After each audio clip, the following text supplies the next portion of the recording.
Shoot her brains out. Send this woman to heaven. That's what he said. Right there, in the middle of our ranch office, in front of employees, in front of neighbors, and with the barrel of his gun leveled at my wife. They say you never forget the moment your life changes. Mine was the silence that followed, the kind that sucks the air out of a room, the kind that exists just before something explodes, and when the silence shattered. I knew one thing for certain. I wasn't playing by their rules anymore, but you don't get to that kind of moment without 100 smaller ones leading up to it. Each one ignored, each one politely endured, until something inside you breaks.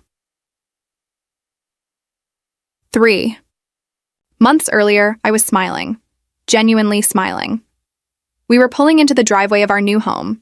White fence, open skies, finally away from the noise and grime of the city. 30 years of engineering chaos behind me, a promise fulfilled. A new chapter. Elena stood beside me with the deed in her hand. "Sam, are you sure?" she asked, voice soft, uncertain.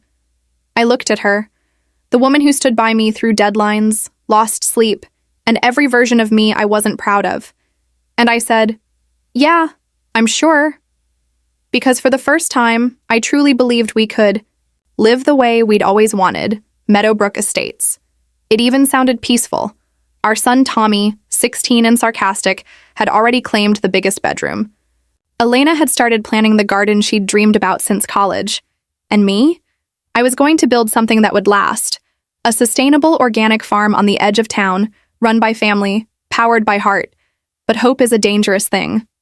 In the wrong place. The first crack came exactly 45 minutes after the moving truck left.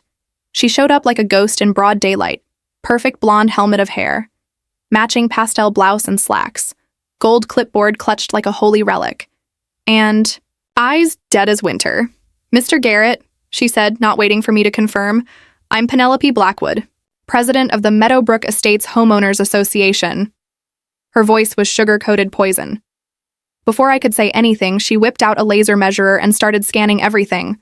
The distance between our mailbox and the curb, the height of our fence posts, the spacing between individual blades of grass. I wish I were exaggerating. "Good morning, Meadowbrook family," she chirped into her phone, live streaming our interaction without asking. "We have our newest residents here, and already some concerning violations." Her camera swung to our modest backyard garden, barely a day old. Elena came out wiping soil from her hands, smiling, not knowing yet that this woman was the architect of a slow-motion nightmare. "What exactly is the problem?" Elena asked, calm and kind. Penny didn't blink. "Your agricultural display is in direct violation of HOA Regulation 47B. Landscaping must maintain visual harmony. Food crops, particularly those not sourced from approved vendors, disrupt the neighborhood's aesthetic cohesion." She was talking about our tomatoes. "You're fining us for growing tomatoes?" I asked. $500, she said, smiling like she'd just handed us a gift. "Daily penalties until compliance. We do recommend our preferred shrubbery vendor for replanting." Tommy came outside, rubbing sleep from his eyes. "Dad, she's measuring tomatoes with a laser." Penny turned her phone toward him. "Still live. Still performing. Your farm project may reduce property values by thousands." That was the moment I laughed. Not cruelly. Just out of shock. A reflex. A signal from my brain that said this can't be real. But Penny's smile twitched. And that twitch told me everything. It wasn't about tomatoes. It wasn't about lawns. It was about control. "You're going to be one of those residents," she said, the kind who thinks rules don't apply. She stepped closer to the gate. Her perfume smelled like money and malice. "I've been managing this community for 8 years. Troublemakers always learn. Cooperation is easier than resistance." That night, Elena pulled out our closing documents. The HOA agreement. 47 pages long, buried in legal fine print. I'd skimmed it. My mistake. But what she found was worse. There was no HOA disclosure in our purchase documents. We hadn't agreed to this. Not legally. Not knowingly, our realtor hadn't told us anything. We'd bought into a system we never chose. The next morning we woke to a bright yellow citation plastered on our front door. Second violation notice. Daily penalty, $500. Total due, $1,000. Stood there, coffee in hand, heart pounding like it was trying to warn me. And then I saw him, standing at the edge of our driveway. Uniform. Sort of. Mismatched patches. A golden badge that looked like it had been fished from a cereal box. And sneakers. Officer Rick Dorman, he announced. Community Security Patrol. I asked which department he worked with. The Meadowbrook Community. Safety Division, he said. Elena appeared beside me, scanning him with her accountant's precision. His car, just a regular Honda Civic with a magnetic security sign slapped on the side. No lights, no registration plates, nothing real. Rick's. Badge? A spray-painted Corona bottle cap, pinned on with a safety pin. Elena asked for ID. He fumbled. Said he didn't need to show credentials. Said he had full authority. That's when Mrs. Collins, our elderly neighbor, stepped in. I think there's something you should see, she whispered. Her kitchen was warm, familiar. Her eyes were tired. But her notebook was meticulous. 15 families, she said, driven out over the last 8 years. Same story. HOA violations, fines, fake officers, and then they just disappear. No forwarding addresses, no farewell, just trucks and silence. I kept records, she said, showing us entries like a war log. Then came the names, the Hendersons, the Johnsons, the Wilsons, all gone after resisting Penny. Elena's hands shook as she flipped the pages. Do you know where they went? She asked. Mrs. Collins just looked down. No one knows, but I remember the Wilsons. They went to court. Penny won. They paid $20,000 in legal fees. They vanished 2 weeks later. That night, Elena turned our home office into a command center. She hacked into the HOA server through their unsecured Wi-Fi. What she found made my blood go cold. There were emails, dozens, between Penny and a regional development manager. Subject lines, Community Cleanup Initiative, Targeted Resident Protocol, Immediate Intervention Recommended. They had a hit list, names, properties, risk assessments. Tommy joined us with his laptop, grim and quiet. Rick Dorman's not a cop, he said. Not licensed. Fired from mall security for excessive use of fake authority. He showed us Rick's fake credentials, fake job history, fake everything. It wasn't about safety. It wasn't about rules. It was strategic displacement. They weren't enforcing community standards. They were driving families out to redevelop their homes, sell them, profit. And according to Elena's digging, our address, 1247 Maple Street, was marked high redevelopment priority. Because our lot? It was large, connected to the main road, perfect for a resort driveway. I sat there staring at my wife and son, 2 people who'd followed me to this place because I believed we'd finally found peace. Now we were standing at the edge of a battle none of us had chosen, except we had something the other families didn't. We had evidence. We had each other. And we had a 16-year-old with digital skills no HOA was ready for. The next morning, Penny would find us again. Rick would show up with his bottle cap badge. And someone new, someone younger, would knock on our door and say words that would change everything. Are you the tomato people? And just like that, the resistance began. Are you the tomato people? That's how Jake introduced himself. He stood there on our porch, laptop bag slung over his shoulder, eyes lit with the wired energy of someone who hadn't slept, but was running purely on adrenaline and rage. He was maybe 25, the kind of guy who probably spent more time online than in sunlight. But there was something urgent in his voice, like we were already in the middle of something much bigger. I used to live over on Oak Street, he said, glancing behind him as if Penny or Rick might be listening. Until yesterday, she got me evicted, said my live streams were a noise violation. He smiled bitterly. Penny doesn't like when you film her little empire. Jake's apartment was a few blocks down, but it might as well have been another country.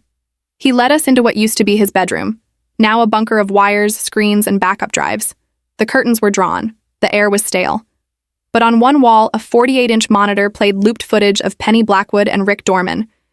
Measuring, posturing, fining, threatening. You're not the first, he said quietly. And you won't be the last. Jake had been watching them for months. He had hundreds of hours of footage. Penny measuring a tree stump with a ruler. Rick pacing backyards with that ridiculous fake gun on his belt. A couple being fined because their garden hose wasn't the right shade of beige. But this... Jake pulled up a video clip. This one's different. The footage showed Penny standing outside a blue house. The Wilsons' place. The one Mrs. Collins had warned us about. She was talking to someone off camera. Her voice was low, but clear. "The last resistance has been cleared," she said. "The development company's getting impatient. We'll start the final acquisition next week." Jake paused the video. "They fought for 8 months," he said. "And they still lost." Elena sat on the edge of Jake's bed, arms folded tightly across her chest. I could see the numbers running through her mind: fines, legal costs, missing families, a pattern forming, a machine designed to crush opposition. "This isn't about tomatoes," she said. Jake nodded. "It never was." Back at home, Mrs. Collins was waiting for us. She clutched her notebook like it was a shield. "There's something else," she whispered. She flipped to a section I hadn't seen before. It was a log. Dates, addresses, notes. Every time a family got forced out, there were these odd things. Utility trucks, unmarked vans, power outages, broken water lines. 3 days before each family moved out, like clockwork, their homes became unlivable. Not catastrophic, just uncomfortable. Like the house was turning against them. "I think they were sabotaging the properties," Mrs. Collins said, her voice trembling. "Little things to break them down." And then she showed us the photos.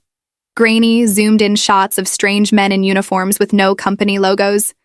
Equipment marked Greenfield Utilities, which Elena confirmed didn't exist in any public registry. "We thought it was just bad luck," she whispered. "But after the third family disappeared, I knew." That night, our home turned into a war room. Tommy's monitors glowed in the dark. Elena's spreadsheets filled with names and dates. I sat at the kitchen table staring at a map of Meadowbrook, our house circled in red. They wanted our property, they needed our property, and they were willing to destroy us to get it, but this time, they'd picked the wrong family. Tommy had been quiet for hours. Then he looked up with an expression I'll never forget. Focused, furious, brilliant. "Dad," he said, "Penny's cameras are lying?" I blinked. "What?" "She's not just watching people. She's editing reality." Tommy showed us 2 video files from HOA security feeds. One showed our neighbor, Mr. Peterson, smashing his own mailbox. The other, the original, showed him simply retrieving mail. "They're using AI to fake violations," Tommy explained. "They deepfake residents doing things they never did. Then they use the footage as leverage." Elena covered her mouth with her hand. "That's criminal." Tommy kept digging, and the deeper he went, the darker it got. Project Greenfield wasn't just a redevelopment plan. It was a coordinated takeover, driven by greed, cloaked in regulations, enforced by threats, and fueled by surveillance. They weren't just driving families out. They were poisoning wells. They were burying pets. They were falsifying footage. And they were turning every inch of our neighborhood into a battlefield. Jake's YouTube channel, once a quiet space for gaming streams, transformed overnight. He uploaded his Penny footage. He titled the video, "HOA Tyrant Exposed. Welcome to HOA Hell." By morning, it had over 2 million views. The comments poured in: outrage, disbelief, support. Who lets these people have this much power? She's measuring grass like she's looking for landmines. This isn't a homeowners association. It's a cartel. Penny's perfect suburban control was cracking. She fought back. Of course she did. Posts flooded local Facebook groups. Accusations of harassment, of outsiders stirring up chaos, of ungrateful new residents threatening community peace. Bot accounts defended her. Fake neighbors wrote glowing reviews, but the damage was done. Her face, clipboard in hand, laser pointed, at a tomato plant, became a national meme. Measure this, Penny. Can you calculate the distance between your ego and reality? Karen with a ruler just got canceled. The pressure was building, but Penny wasn't the only one watching. That's when Rick came back, not in sneakers, not with a bottle cap. Badge. This time, he had a real gun. Jake called us, whispering through the phone. "He's outside my building." We arrived in minutes. Jake had locked himself inside. Rick was pacing below, one hand on his holster, one on the phone. "He told me to take down the videos," Jake whispered. "Said if I didn't, the HOA had other ways of resolving conflicts." Tommy was already recording. Elena was calling someone else, not local police. That time had passed. She called the FBI. "We need federal agents," she said. "This is organized crime," because that's exactly what it was. Rick checked his gun, then started walking toward Jake's door, and in that moment, I understood. Something I'd never admit before. This wasn't about protecting property. It wasn't even about saving our home. It was about survival. That night, Rick didn't knock. He kicked the door of our ranch office open, the same office where my wife sat doing our books, the same office where our son did his homework, the same office where our dream had taken root. Rick raised his gun, calm, controlled, and in his eyes, the kind of hunger that only grows in men who are given just enough power to believe they're above consequences. "You have 48 hours to vacate," he said, "by order of the HOA board." Elena stood, silent but fierce. "The HOA has no legal authority to evict homeowners," she said. But then Penny entered, live streaming, her voice bright, her smile fake. "We're here to document the final resolution of our most difficult compliance case." Rick's hand never left the gun. He accused me of cyber attacks, of conspiracy, of inciting violence. Every word was a lie, but spoken like scripture, like he believed it. Tommy sat in the corner, silent. Recording, streaming, watching, and then Rick pointed the gun at my son. "Turn off that computer," he said. "Or I'll turn it off permanently." Everything inside me went quiet. Not scared, silent. The way a dam holds back a flood just before it breaks. "Back off," Rick snarled, turning the gun on Elena. "Or your wife learns what happens when people don't follow the rules." That's when Elena, calm as ever, held up her phone. "You've just threatened a child and a woman on camera," she said. "You're live. Thousands are watching. This is evidence. This is attempted murder." And then Penny, clipboard in hand, eyes wide with ego, made the mistake that would end her life as she knew it. She looked straight into the phone and said, "Shoot her brains out. Send this woman to heaven. She dared to oppose our regulations." The chat exploded. People called the police, the FBI, news stations, Congress. Rick blinked, confused, caught, and then the door exploded open. Deputy Martinez, a real cop, not a fraud in sneakers, entered like a force of nature. Drop the weapon. Rick turned, 2 shots, center mass. He hit the floor like a fallen statue. Penny kept filming, screaming about regulations.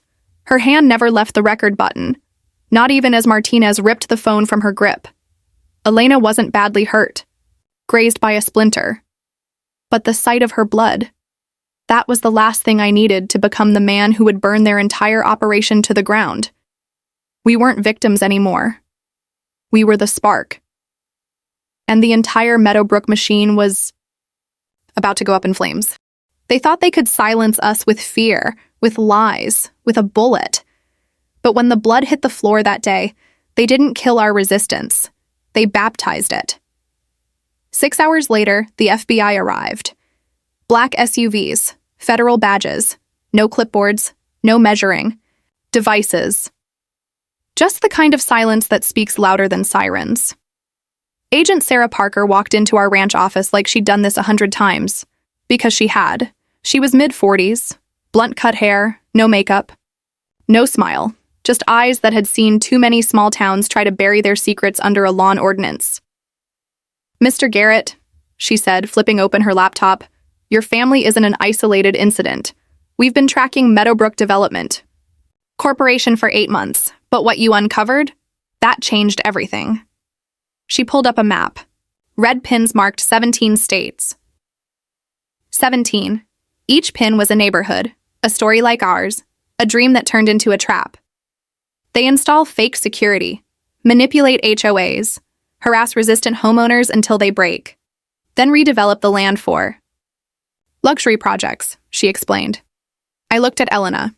She wasn't shaking anymore. She was calculating, focused. This was her battleground now, and numbers were her weapon. Agent Parker, she said, the documents we found in their email servers, they're poisoning neighborhoods, literally. Parker nodded. We found it. And worse.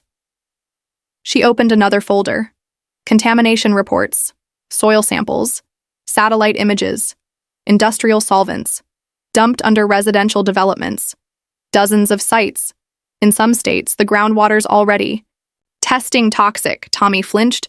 They did this just to scare people out of their homes? Parker looked him in the eye. No, they did it because it was cheap and fast, and they never thought anyone would look. It wasn't just the HOA, it was real estate fraud, environmental crimes, surveillance, digital manipulation, and now, attempted murder, broadcast live. Jake Miller, the gamer-turned-investigator who started this avalanche, arrived with his laptop under one arm and a box of hard drives under the other. Got backups of everything, he said. Even the stuff I didn't post yet. He showed Parker footage of Penny and Rick harassing other families. But it was the live stream from our office, the one with Rick's gun and Penny's execution order, that made Parker freeze. She didn't flinch.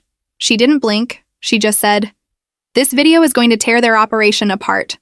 5 million views in 6 hours, comments from lawyers, politicians, journalists. America had met Penny Blackwood, and it hated her. Parker spread more documents across the table. Search warrants, indictments, seizures. When we searched Penny's home, she said, we found files, personal files, psychological profiles of every family she'd targeted. Elena leaned forward. Photos, calendars, medical appointments, even notes about which neighbors could be coerced into lying. It wasn't enforcement. It was warfare. Then came the real bombshell. Parker opened a secure FBI database. Names, faces, lines connecting them. Penny Blackwood wasn't just a rogue HOA president. She was part of a nationwide network. They called it Community Asset Optimization, a division of a massive holding company named American Community Holdings. It sounded harmless, professional. But their real business model? Buy peace, or destroy resistance. Your lawn's too long? Fine. Your kids' toys are visible? Violation. Your vegetables don't fit the aesthetic? Welcome to target status. Your Project Greenfield documents, Parker said, connected everything. Without them, this operation would have stayed in the shadows. She tapped a folder labeled Scholarship Fund. We traced $500,000 through a fake community scholarship program, she explained. But here's the horror. Every listed student was dead. Elena's hand went to her mouth. They used AI, fake scholarship for dead kids, to launder money? Yes, Parker replied. It's worse than fraud. It's sociopathy. I felt sick. This wasn't just about greed anymore. It was evil, cold and calculated, and it had been operating under our feet for years. Tommy had gone quiet.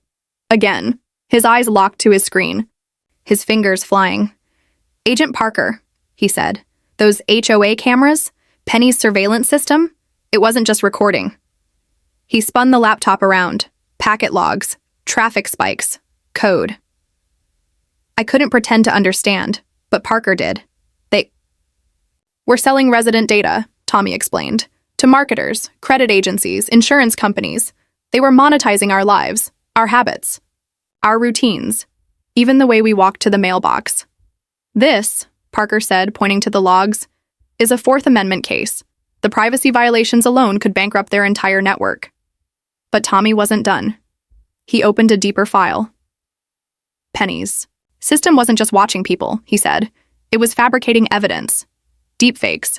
Synthetic audio, AI-generated video of homeowners committing violations. They faked crimes, filed citations, forced compliance, or forced you out, and they got bonuses for it. Penny had earned over $2 million in 5 years. Every family she destroyed was a line item in her bonus structure. Rick Dorman? Paid $50K a year to intimidate, harass, and impersonate authority. Some of our neighbors had been paid too. To lie, Parker said. To testify, to spy, all for kickbacks. Jake stood in the corner, stunned. He'd started out just trying to prove his eviction was unfair. Now he was at the center of one of the largest suburban crime cases in U.S. history, and the world was watching. HOA hell, Meadowbrook mafia, clipboard, criminal national. News outlets were covering it. Podcasts, YouTubers, even late-night comedians, HOAs, keeping America safe from tomatoes. But this wasn't funny. It was a reckoning. That night, Parker showed us the final piece. The CEO of American Community Holdings had written Penny a letter, found in her home during the raid. It was a plan to expand the Meadowbrook model to 50 new communities across the Midwest. Our property was listed, in bold, as a strategic acquisition, with something called enhanced compliance protocols. You weren't random, Parker said. You were the pilot project. The model worked in Meadowbrook. Next would have been Michigan, then Texas, then the country. But they made a mistake. They targeted the wrong family. And now they were bleeding. Arrests began that night. 14 people across 4 states. More to come. Many more. Rick Dorman? In custody. Charged with assault, impersonating an officer, conspiracy. Penny Blackwood? Held without bail. Charged with wire. Fraud, racketeering, money laundering, environmental crime, and incitement to violence. And the investigation? Just beginning. Jake's channel hit 5 million subscribers. Netflix came calling. HOA. Hell, How Suburbia Became a Battleground. 6-part documentary. Already greenlit. Elena was invited to testify before Congress. Her spreadsheets became evidence. In a federal housing reform bill, 3 law schools asked her to speak. Who knew accounting could take down a criminal empire? She laughed. Tommy offered a full scholarship to MIT. His presentation on HOA surveillance now required viewing in cybersecurity seminars, and me? I became chairman of the new Meadowbrook Residential Council. No fines, no secrecy, no clipboards, just neighbors, and a vegetable garden that fed half the community. But the story wasn't over. 3 weeks later, Parker called again. They found more names, she said, more markets, more plans. The rot went deeper than anyone expected. And at the top, American Community Holdings, 100 communities, maybe more. Congress scheduled hearings, 12 states launched investigations, and somewhere, someone in a glass office had just realized a tomato garden might destroy their entire empire. Your name was on the list. Agent Parker's voice was quiet, measured, but behind her words, there was weight. I was sitting in the back garden, the one Penny once called an agricultural eyesore. It was thriving now, thick with tomatoes, peppers, wild herbs that climbed like they were reaching for something higher. Elena had just watered the basil. She was humming again. She only did that when she felt safe. And then Parker called. And just like that, the air shifted. Your family wasn't just a target, she said. You were a blueprint. The letter the FBI found, the one from the parent company, American Community Holdings, was longer than we thought. It wasn't just about expansion. It was about experimentation. They had picked us on purpose because of our lot size, because of our clean financial history, because we were ideal compliance candidates. Elena's voice from the kitchen. They thought we'd break.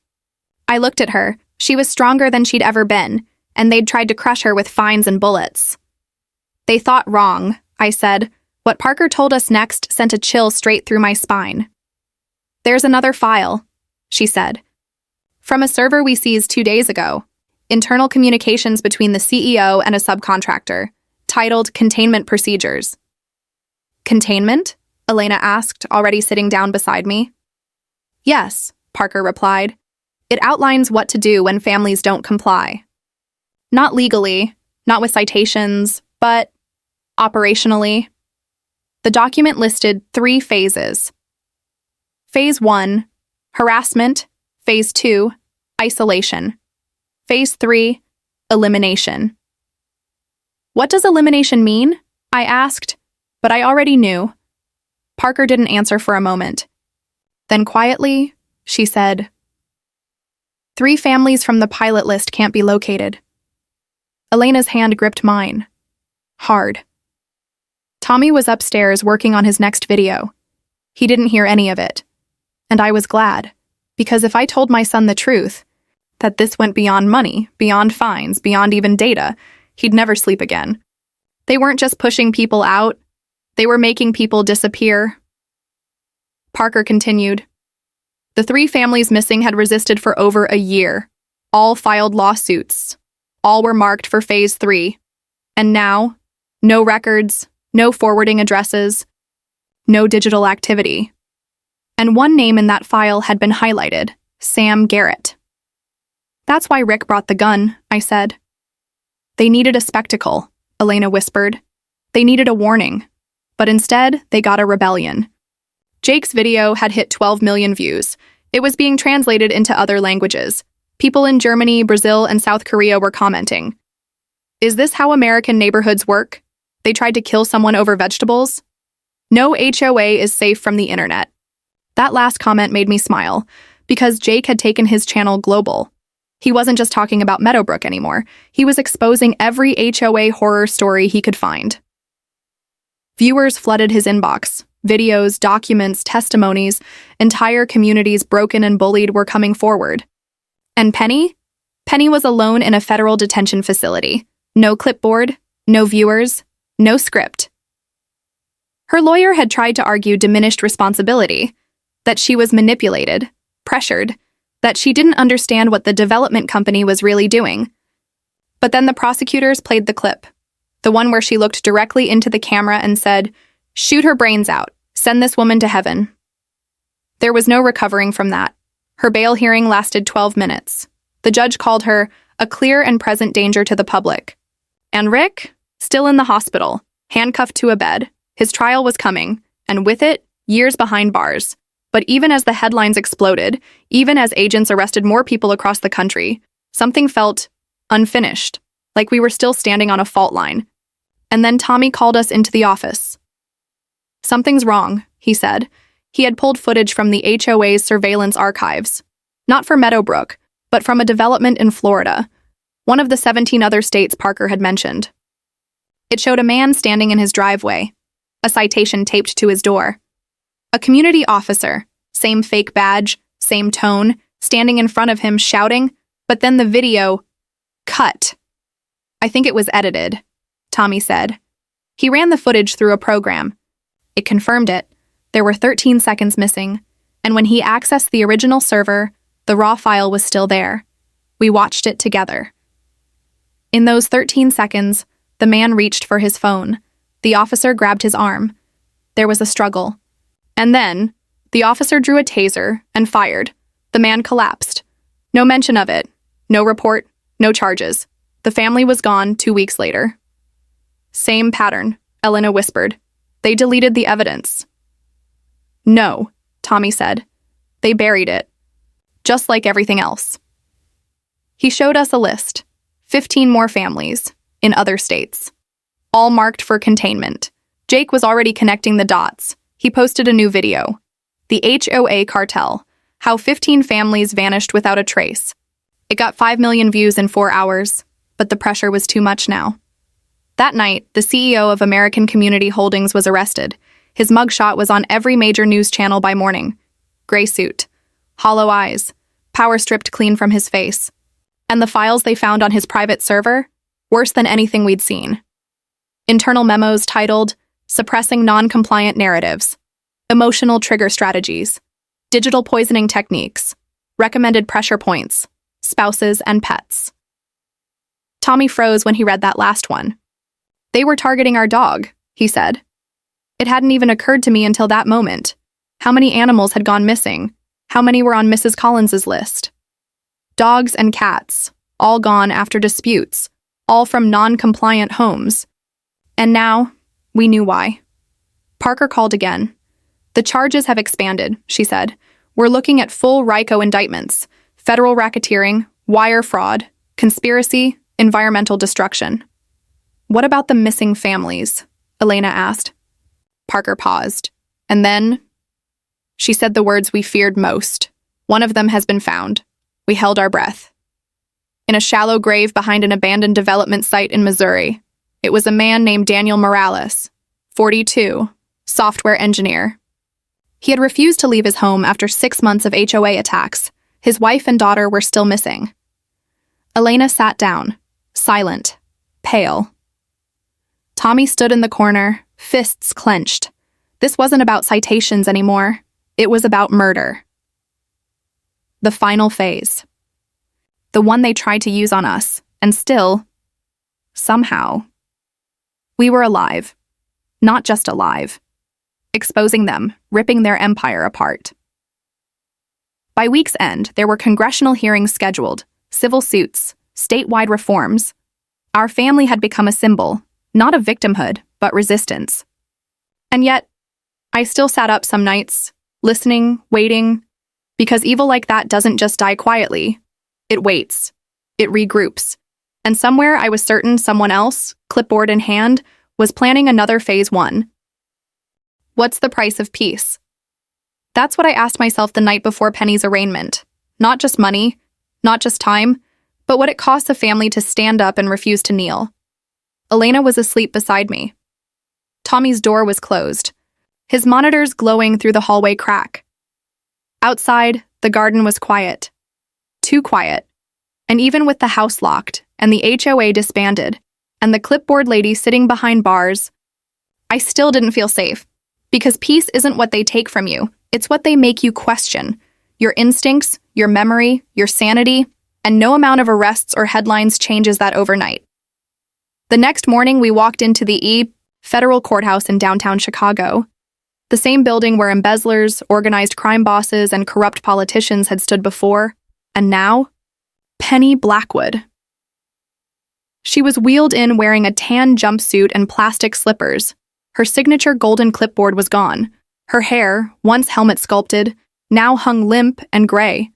But her eyes hadn't changed. Still cold, still convinced. She was the hero of her story. The prosecutor opened with one simple sentence. Ladies and gentlemen, this isn't a case about violations. This is a case about systematic psychological warfare used to destroy families for profit. He let the words hang, and I watched the jury flinch. The defense tried to spin it. That Penny was a puppet. That Rick was unstable. That she had been manipulated by American Community Holdings. But the prosecution had footage, the live stream, the threats, the spreadsheet of elimination candidates, and the final nail, the moment they played the clip. Shoot her brains out. Send this woman to heaven. Dead silence in the courtroom. Even the stenographer looked shaken.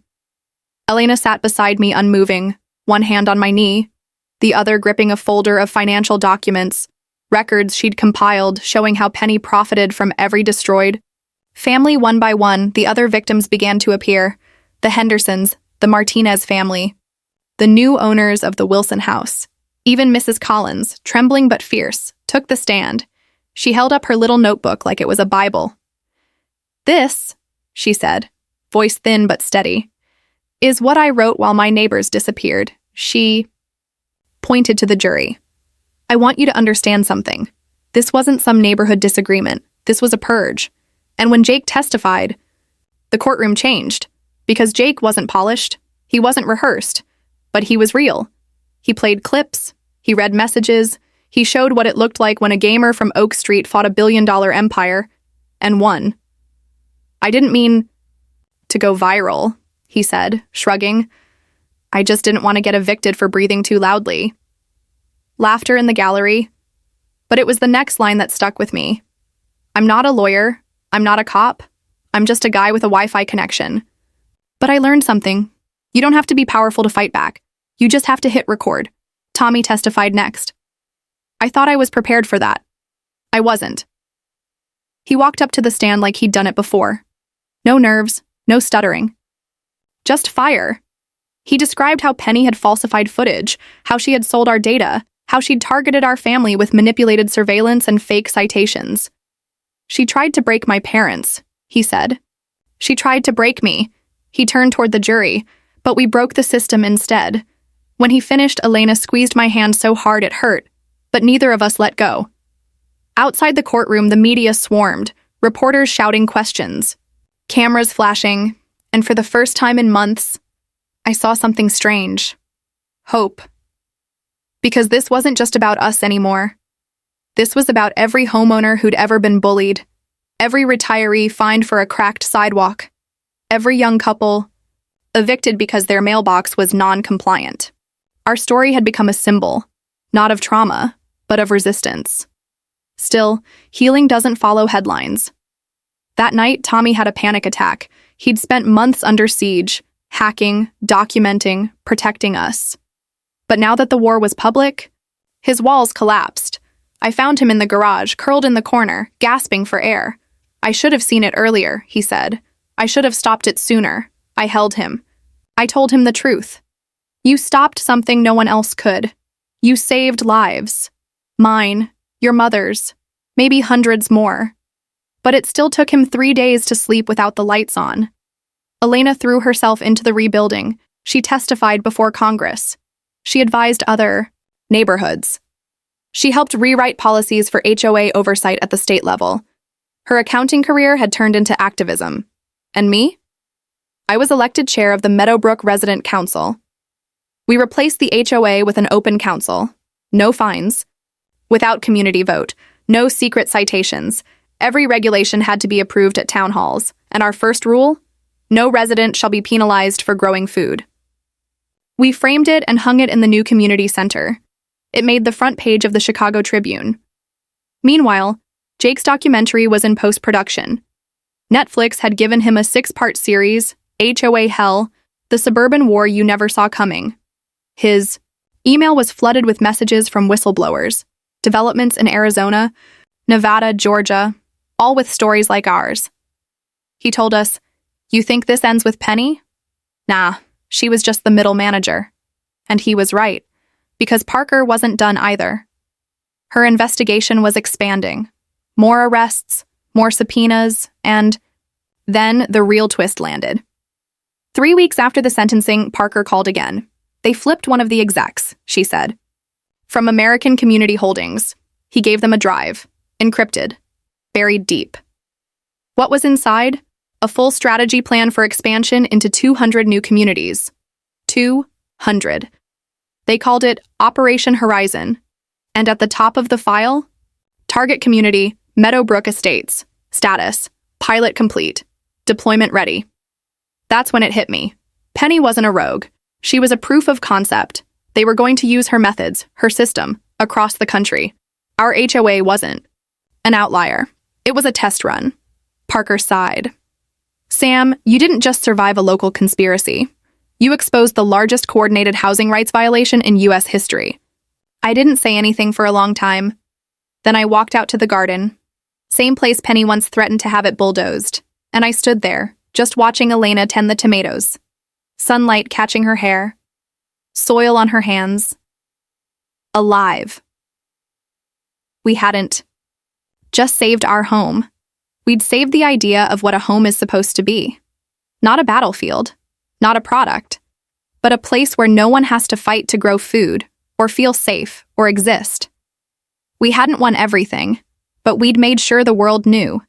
If you try to measure people's worth by the length of their lawn, you'd better be ready for what grows underneath. Do you understand what you started? That's what Agent Parker asked me the day after the congressional hearings. She wasn't angry. She wasn't impressed. She was something else entirely. Cautious. Because this wasn't a celebration anymore. It was a warning.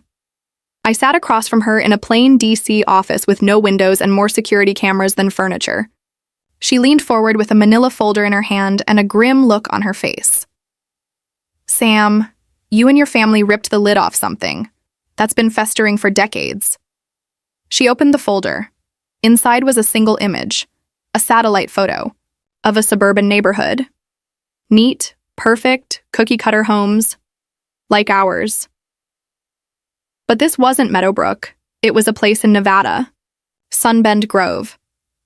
Red circles dotted the image. Every one of them marked a property owned by a resistant homeowner. We raided their development office yesterday, Parker said. Found dozens of letters, the same template, the same script. Same threats, same phases. She paused. Same missing families. My mouth went dry. You're saying this whole HOA harassment thing, it's national? She didn't answer. She didn't have to. Because behind her, on a second screen, was a map. And every state had pins. Colorado, Georgia, Pennsylvania, Florida. Each one marked with an HOA story that matched ours. Meadowbrook wasn't the end of a story. It was the prologue. Back home, Jake was already running with it. His documentary hadn't even dropped yet, and his latest video, the HOA web, exploded across social media. He'd found documents tying Penny Blackwood to 6 other communities as a consultant. She wasn't just a pawn. She'd been training other HOA presidents, teaching them how to weaponize citations, how to gaslight homeowners, how to make families disappear without ever lifting a finger. Jake's face was hard in that video. If Penny was the virus, he said, these people are the carriers. He released names, faces, job titles. It was an HOA hit list, and the internet responded. Within 24 hours, 2 of the people on Jake's list resigned. 3 more were suspended. 1 vanished. Completely gone. Just like the families they once targeted. And then came the letter. No name, no return address. Just a single envelope slipped into our mailbox. Inside was a printed sheet. You've made your point. We suggest you stop digging. Not everyone leaves quietly. Some just leave. Permanently. Elena stood across from me, reading it. Her hands trembled. Tommy? He didn't even blink. He took the letter, scanned it, and started tracing ink pressure patterns. They used a high-end printer. He muttered. No fingerprints, but we can check for fiber contaminants. Maybe trace the paper batch. I just stared at him. This was my son now. 16 years old, armed with forensic software, talking like a federal agent. And that's when it hit me. They didn't just try to destroy our family.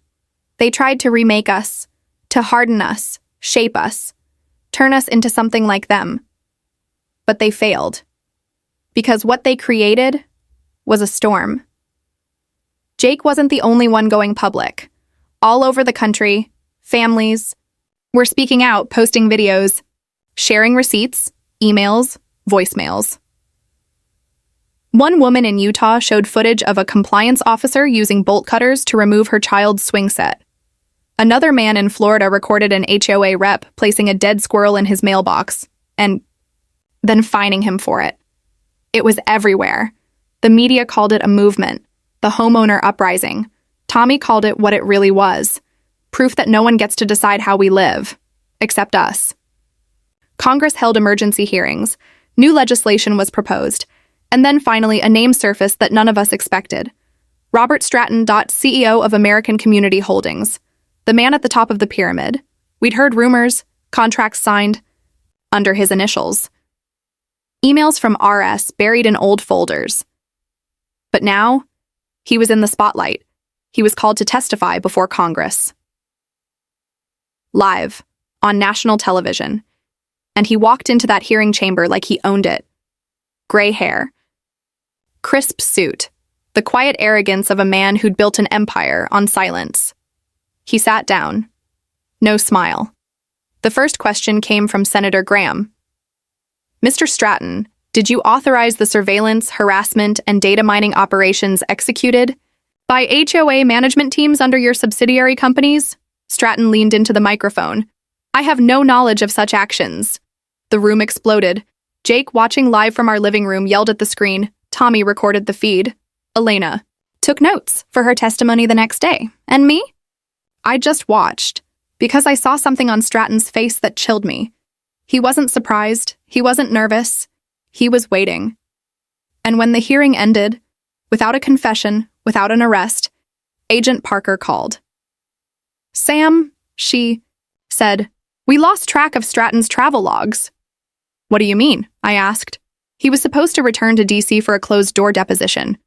He never showed up. Gone. Just like the others. 2 days later, a private jet matching Stratton's registry was found abandoned outside of Tijuana. Empty inside were documents, shredded, burned. The trail was cold again. But something else was waiting for us. Buried deep in Jake's inbox, a whistleblower. No name, no face, just an IP address from Montana and a message. Stratton was just a face.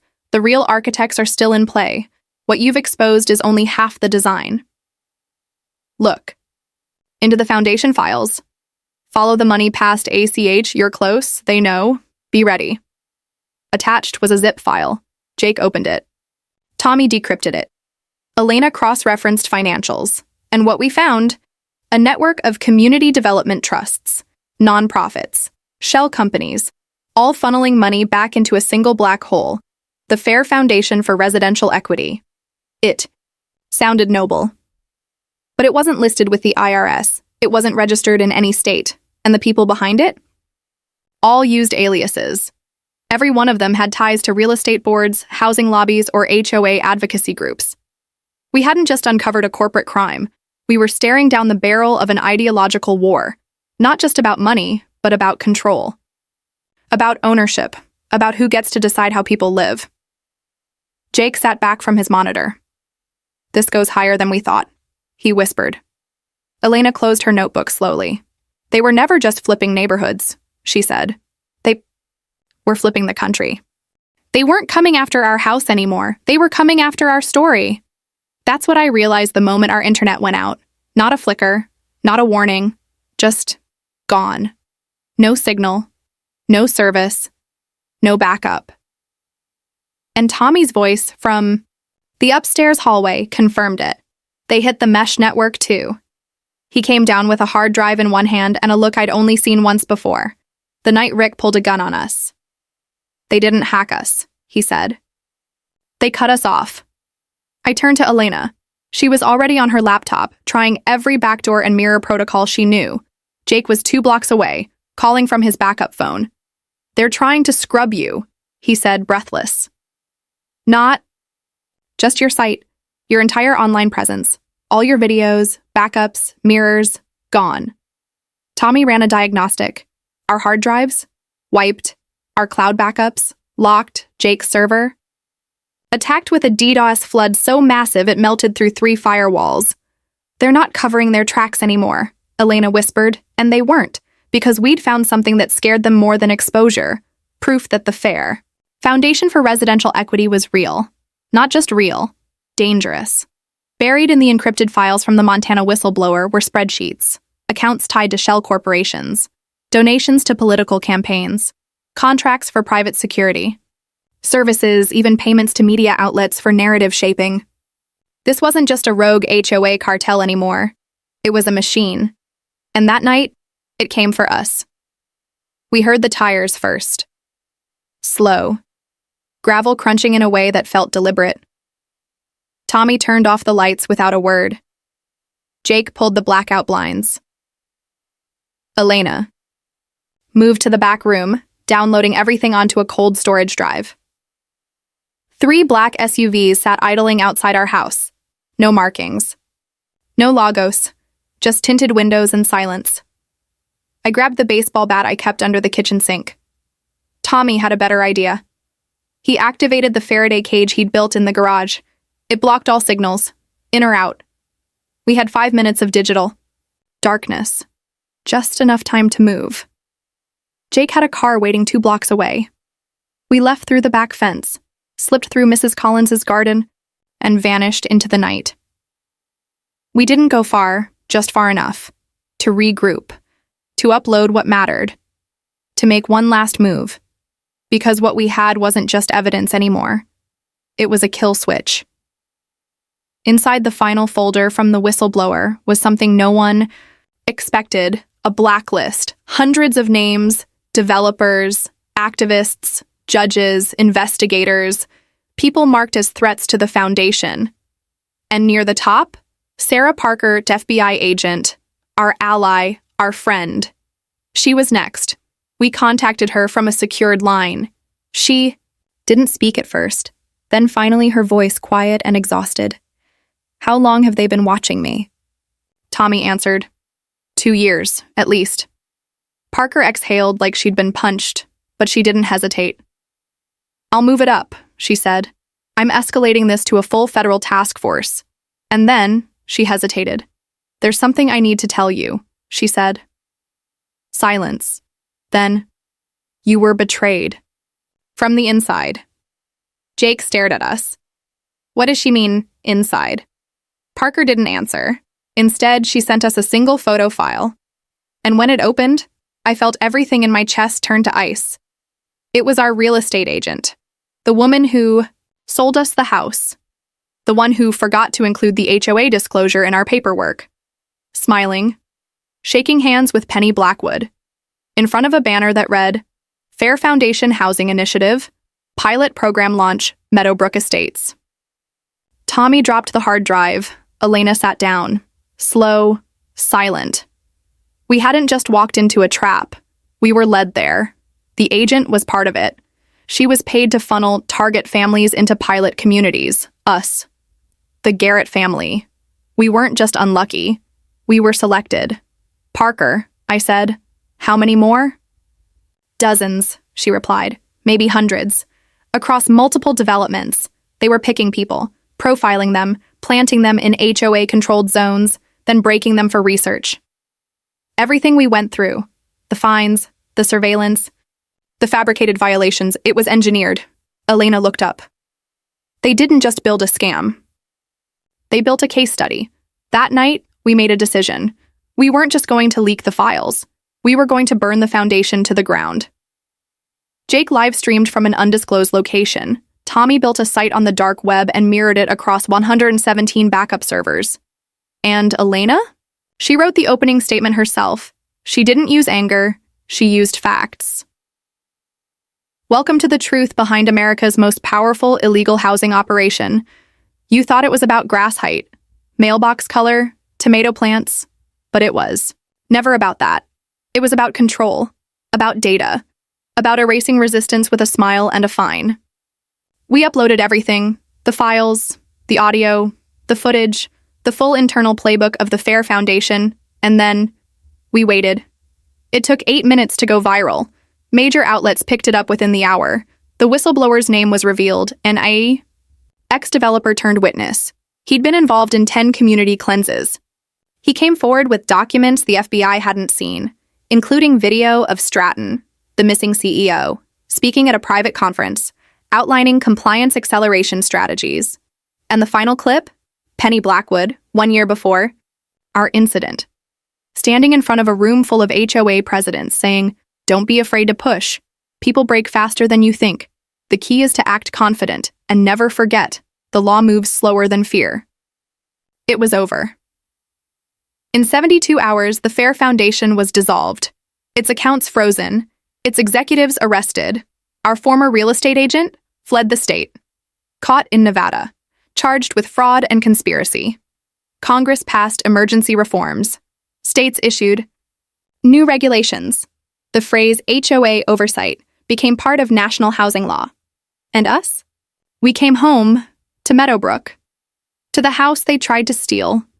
To the garden they tried to kill. But not as the same family. Tommy had grown into something harder and wiser. Elena was no longer just an accountant. She was a reformer. A fighter.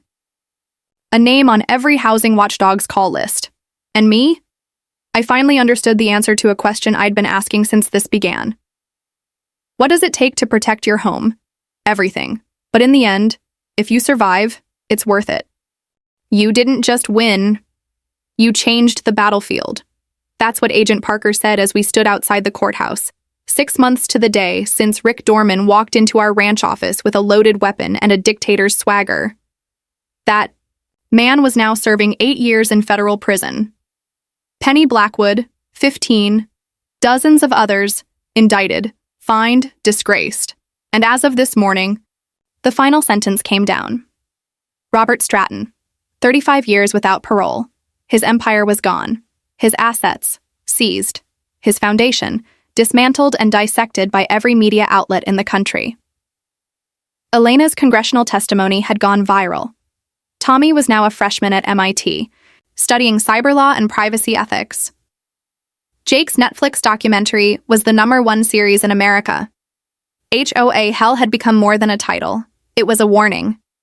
We were invited to speak on talk shows, university panels, even at a United Nations roundtable. On urban privacy rights, and everywhere we went, people asked the same thing. How did you survive? But that's not the real question. The real question is, what does surviving do to you? Because even after the headlines faded, after the cameras left and the world moved on to its next outrage, some part of us never came back. We weren't victims anymore, but we weren't innocent either. The price of truth wasn't just measured in fines or prison sentences, it was measured in sleepless nights, in locked doors, in the sound of tires crunching outside at 2 a.m., when your body still expects another black SUV. Elena was the first to notice the change. It was in the way neighbors waved a little too long, how delivery trucks parked just a little too far down the street, how a new family moved into the old Wilson house, and no one knew where they came from. Then came the letter. No threats this time, just a single handwritten message on clean white cardstock. Not all systems die, some just evolve. No name, no return address, but stamped in gold foil at the bottom corner, FFRE, the Fair Foundation for Residential Equity. We forwarded it to Parker.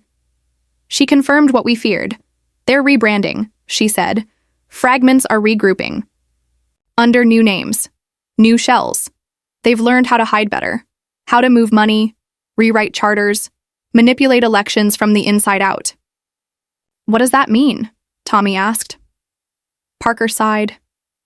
It means this isn't over, but this time we weren't afraid, because now they'd be the ones looking over their shoulder. Tommy launched a national database, Watch HOA, a free access archive where homeowners could upload violations, document abuse, track patterns. It had already flagged 68 new suspicious HOAs by the time the site hit 3 million users. Elena had joined a policy council rewriting housing code at the federal level. Jake started a nonprofit, Civic Guard. They trained communities on surveillance detection, local politics, legal recourse, and me? I was still chairman of the Meadowbrook Resident Council. No fines, no laser rulers, just neighbors, tomato plants, and stories. One of them, mine. Every year now, on the anniversary of the raid, we hold a garden dinner, not a memorial, a celebration, families. We helped protect fly-in from across the country. Mrs. Collins still bakes pies and keeps a sharpened pencil in her front apron, just in case another clipboard-wielding tyrant shows up. Even the FBI sends someone each year, unofficial. Of course, Parker came last time. She brought news. One of the foundation's remaining cells had been exposed, in Colorado. They were trying to launch a silent displacement campaign in a lakeside community. It had failed, because of us. Because people were now watching. Because the playbook was public. Because fear doesn't work when the truth walks louder.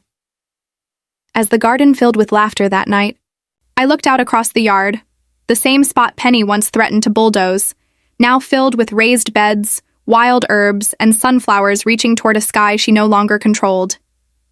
Elena handed me a glass of wine. Tommy stood with his laptop. Nearby, helping a neighbor upload documentation, Jake was showing Mrs. Collins how to use encrypted messaging. It felt whole, real, alive. But just as I exhaled, just as I allowed myself that rare moment of quiet, Tommy walked over. Dad, he said. We got a ping. A what? He handed me the phone. A new HOA, quiet, upscale, located outside Austin, had just uploaded its first 3 citations into the Watch HOA database. 2 of them were identical to ours. The third, a warning to a new resident. Further noncompliance will result in property reassessment under Community Integration Clause 47B. Tommy looked at me. They're using our code. I didn't say anything. I didn't have to, because some part of me already knew. We hadn't ended the war. We'd just become its historians. The garden will keep growing. The stories will keep spreading, and the people who once watched in silence? Now they know. You can fight back, you can survive, you can win. But if you ever get a letter that says you're violating the aesthetic cohesion of your community, take a breath. Check the badge and start recording, because sometimes the most dangerous thing you can do is plant a tomato.